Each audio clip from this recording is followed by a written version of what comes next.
America, I've been telling this story of border agents Ramos and Compean, whose lives were just turned upside down 4 years ago. Ramos and Compean, they were doing their job. They were just trying to catch an illegal Mexican drug smuggler with a van packed with 800 pounds of dope.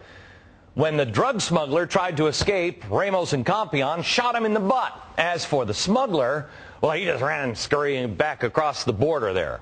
Ramos and Compean charged and convicted with assault with a deadly weapon and sentenced to 11 and 12 years respectively. Serving their time began January 17, 2007. Meanwhile, the wives of Ramos and Compean desperately tried to have their husbands set free, and people all across the country wrote letters, called their senator, their congressman, and the White House. And on the last full day in office, it finally happened. President George W. Bush commuted the prison sentences of both gentlemen. Their release from prison came 31 days ago. Due to the terms of the probation, they have been under house arrest. They have not been allowed to speak to any media until right now.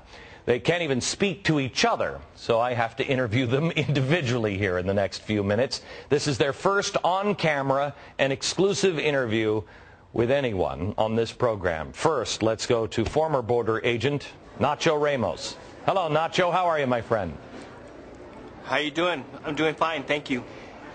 You know, it is strange to finally talk to you because you are a fan of the show and you used to listen in solitary confinement to the radio show every day. So you might feel like you know me, but this is the first time that you and I have ever spoken to each other and actually had a conversation. Yes, I did listen to you every day. I had told Stu earlier that you are my staple from 12 to 3 every day. You help me get through that part of the day every day. You know, I never thought of it while you were in solitary confinement. I know that there must have been times when you heard people call in and mention you and mention the situation, and you could feel that things were starting to move and people were thinking and praying about you, which they were all the time.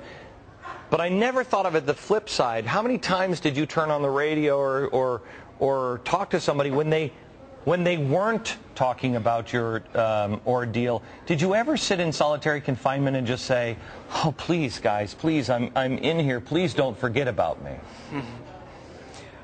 Many times.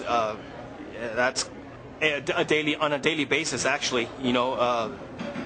Every day you turn on the radio hoping to hear something about us, and you know, without the letters coming in on a daily basis, you know, that's what you were hoping to hear.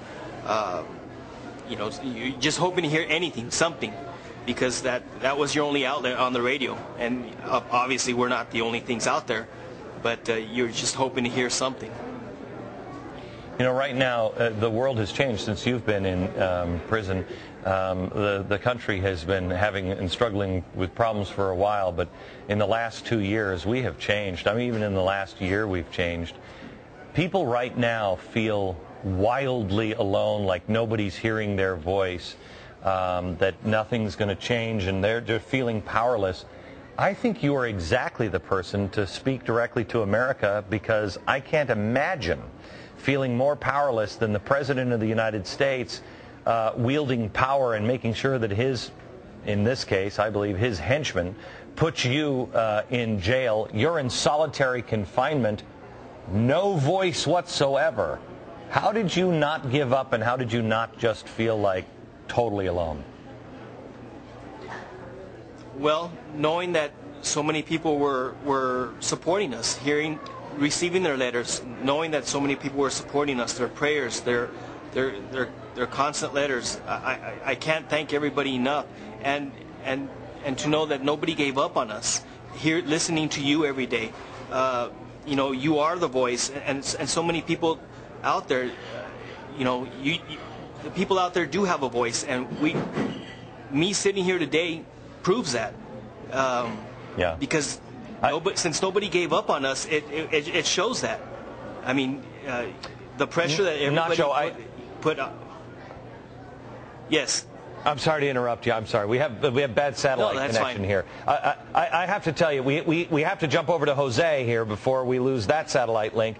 But we're going to have you back on the radio program next week and spend some real time and find out what it was like in prison, et cetera, et cetera. But welcome home. I'm glad that you're free. And I know you're at a restaurant right now having your first meal outside of your house after being under house arrest for the last 30-some days.